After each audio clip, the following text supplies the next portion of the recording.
welcome back to another episode of Card Talk, a podcast where we spend just a little bit of time talking about cards from Lord of the Rings card game. I'm your host, Dave Walsh.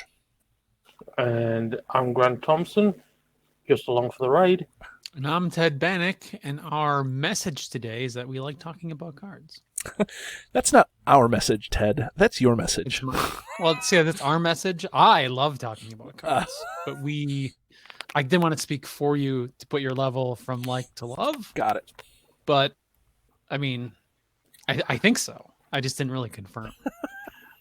And I've just got an envoy here for you to move along the show. Well, great. Then we'll do that after this message about our patrons. Got it. So, we have a whole bunch of patrons that we love to have supporting us. And so because we love our patrons, we read them out every episode. So I would like to give thanks to all our patrons, without whom the lights on the show would not be on.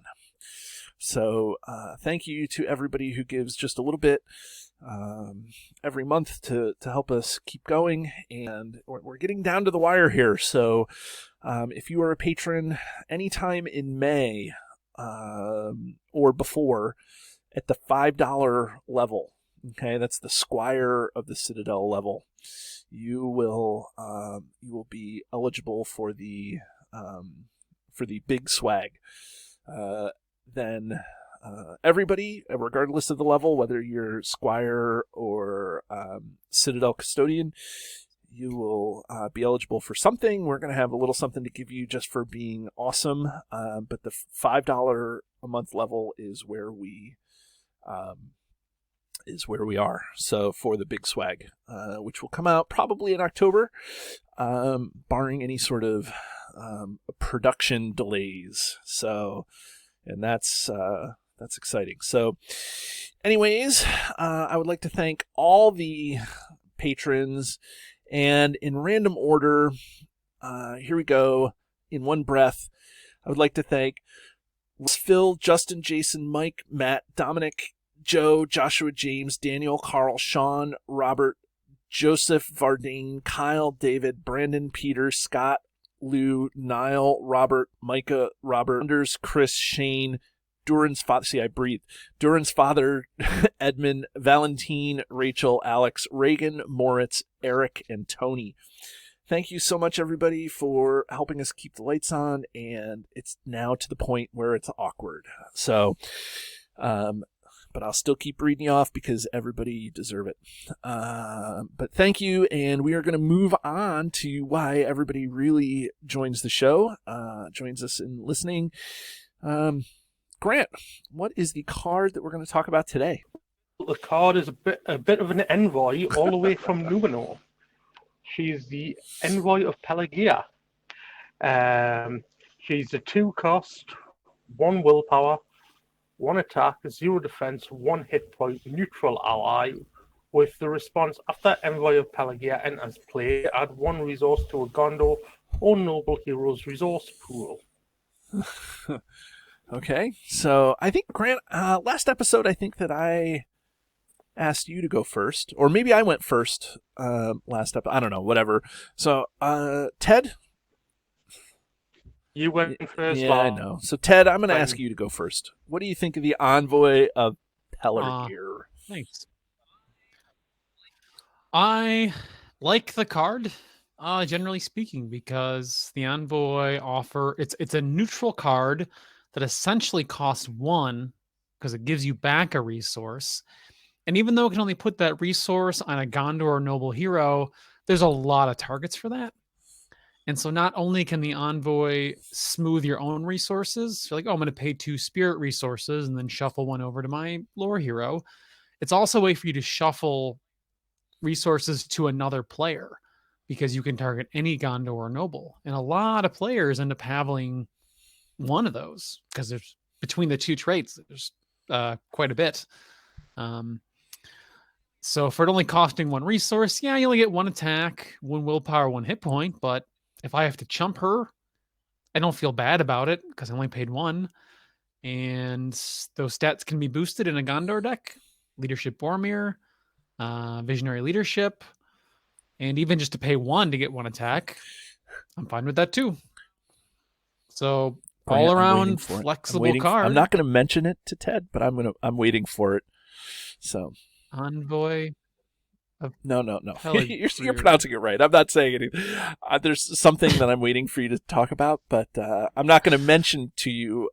Okay. I'm not going to mention it to you until we're done with the show, and if you don't bring it up, I'm going to be surprised. Right. So, Okay.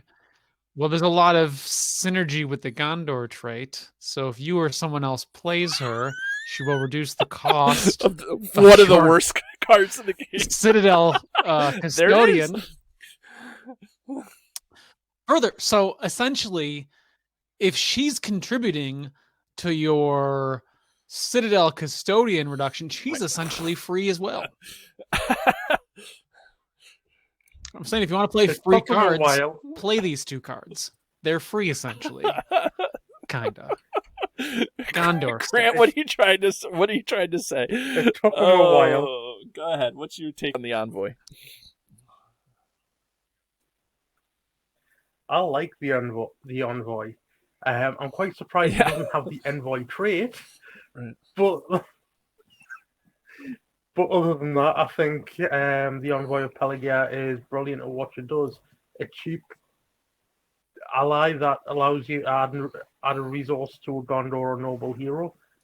You cannot really turn your nose up at that because, as Ted said, you're essentially paying 1 for her. He's already mentioned a lot of the stat boosts you get from being Gondor. But overall, it's just a nice little chump for you once you get that resource, and the artwork is fantastic. I mean, you guys bring up good points about this, except for Ted and the Citadel Custodian. But nonetheless, I mean, it's a valid point. I'm not suggesting it's good though. But I'm gonna talk a little bit about meta here. Is that because the Envoy's response is an enter play, it doesn't it's a feel good, and then I feel like you can chump her and it's like you're done with her. It's not like it's like the Snowborn Scout in a way that comes in, it does its thing, and then you can chump the Snowborn Scout and it's like, whatever. I just lost the Snowborn Scout. No big deal. It's already done its thing.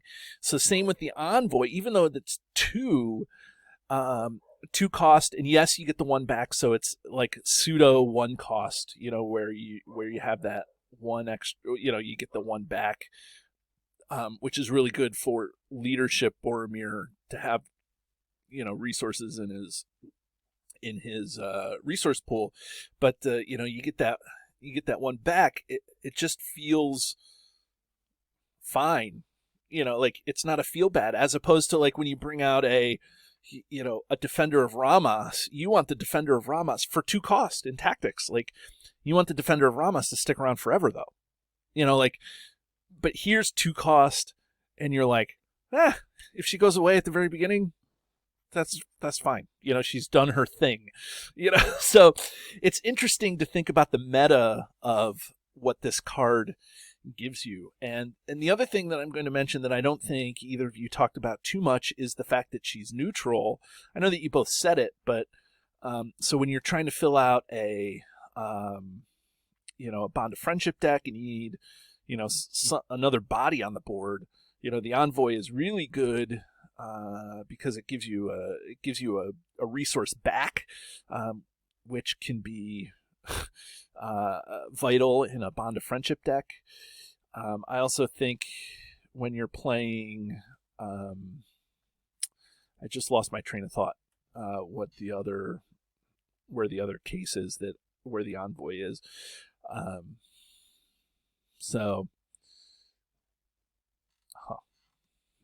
What was I was on such a roll there too. So because I was bringing up the things that that you guys didn't. So and I don't know. Ted, can you expand on anything that we've talked about here?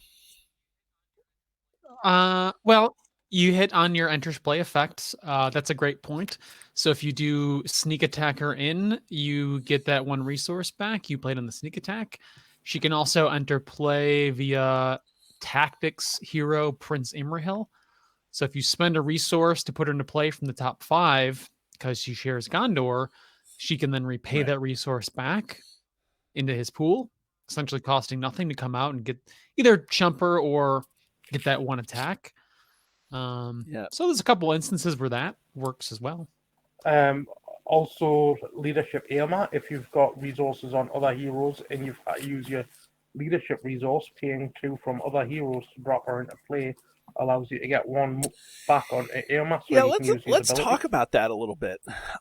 In terms of, I guess it would be considered resource smoothing more than anything, because you could have, 2 dwarfs and 2 just dwarves, and then maybe Dine Ironfoot, who's a noble. Or is Dine not noble? Yeah, the leadership isn't. The spirit version is the Which leadership is funny one because is it's not. the noblest looking non-noble card in the game. Yeah, so so I guess you could use this to kind of smooth resources, like Grant was saying, to be able to like take 2 and put the 1, on, like. Although I don't do that, I would guess that in multiplayer that's a much more powerful ability. Because you can play your envoy on the player 1, and then give your resource to player 3, and now they have 4 resources to play around with. So I think that's that's not necessarily why I would play this card, but it definitely helps more in multiplayer, that ability, than maybe to be able to resource smooth. I'm not saying the 1 back is whatever, but to be able to put it somewhere else on the board is probably good. And Ted and Grant, you guys can probably speak to that a little bit. Better, probably have experienced it a little bit. Yeah. Oh, so I mean, are there better ways to move resources around? Yeah, of course. Right. But for this being there's a Errand neutral Rider card, and Biffer.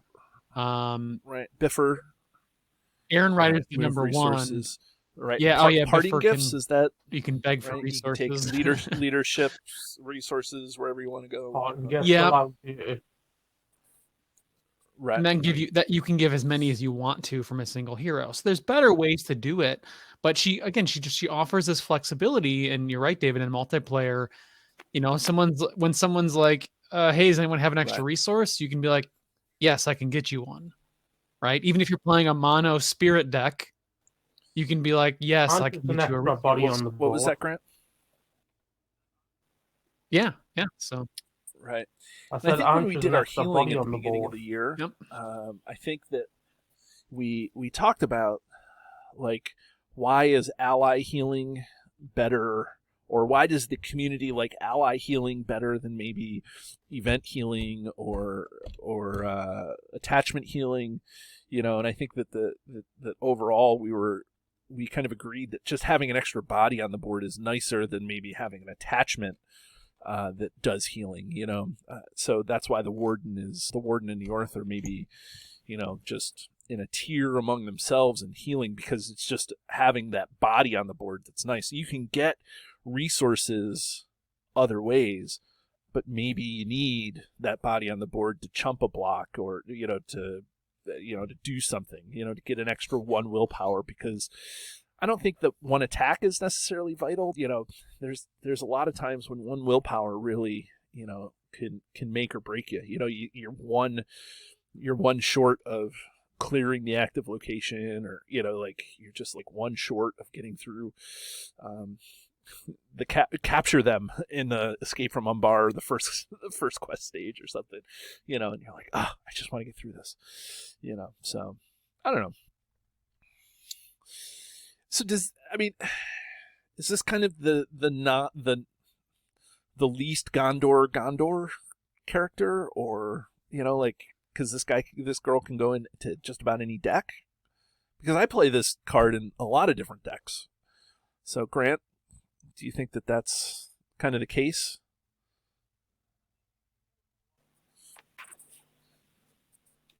I mean, she can go into a lot of decks. I don't necessarily think she fits a archetype because of the fact that she can target not just Gondor heroes, but noble heroes as well. So therefore, you Right. could have it in a noble archetype deck if you wanted. She's not constricted by an archetype. So there's a lot of Gondor characters that aren't constricted by archetypes. So no, Right. I don't think Maybe she's that's the the warden. least Gondor of Gondor characters.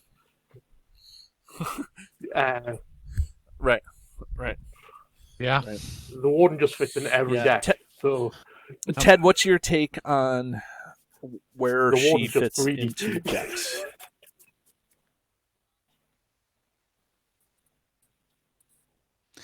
Well, again, because she's neutral, she fits into any deck as long as you have at least one. It's really good if your splash hero is Gondor or Noble, right? So if you're playing Elrond, and then any other two heroes, you can shuffle that hero, you can shuffle that resource over to Elrond and have even more flexibility with his resource spending.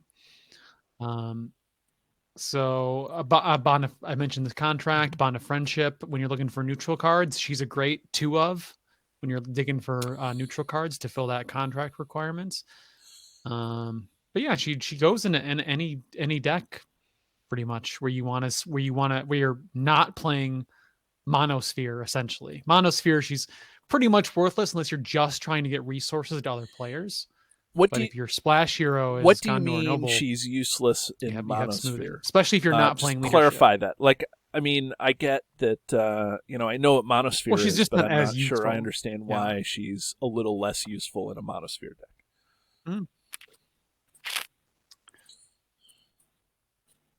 So she still would cost 1. So if you're running Mono Spirit and you have a Gondor Noble hero, you can play her for 2, put that resource back, so But she's only yeah, and effectively you're a not 1-cost ally. And you're also But that's playing all you're getting. Monosphere, so that you have a lot of those resources anyways. I get it.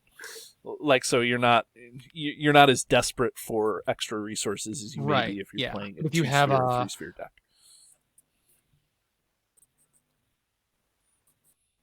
Right. Let's say you have Tactics Baragond, who's Gondor, and you have 2 lore heroes. You're like, oh, I want to play this ally, but still have a feint for the round. It's like you can spend your 2 lore resources, and then shuffle one over to Baragond, and then he has an extra resource. That is tactics instead of lore. So it's just you don't smoothing, need the smoothing in a mono deck doesn't really. Okay, I just wanted to not as helpful. Just wanted to make sure that you were explaining that so that Grant understood, because I was concerned there that Grant may not have. Yeah, no. I'll be honest. I was a little bit lost when you said, and then it dawned on me what you were trying to say. So, and then Grant, should you talk about the artwork for this girl?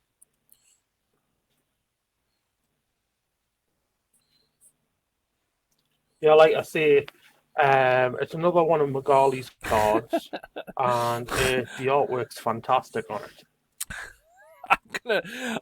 I'm just gonna say that it's fantastic. This is, to me, because I work in a high school. Like, this is every, this is like that girl in high school that just is like, can't stand the teacher. I've gotten this look every year that I've been a teacher. Like, she just looks so grumpy. Like, what the heck are you doing? Like, ugh, I can't believe you're making. Yeah, I can't believe. I have a message for you.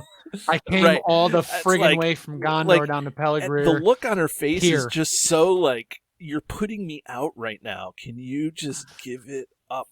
But I think that's also a testament to Magali. Magali is, I think by far and away the community's choice for favorite artist.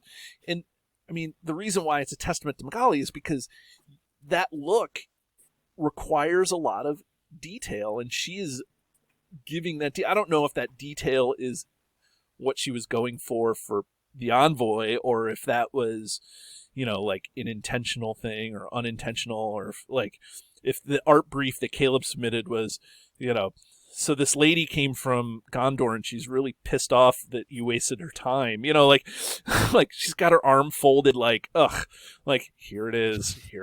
I can't believe, but the level of detail with which the artist needs to convey that image is outstanding, and she does that. So I don't know, Ted, what are you thinking?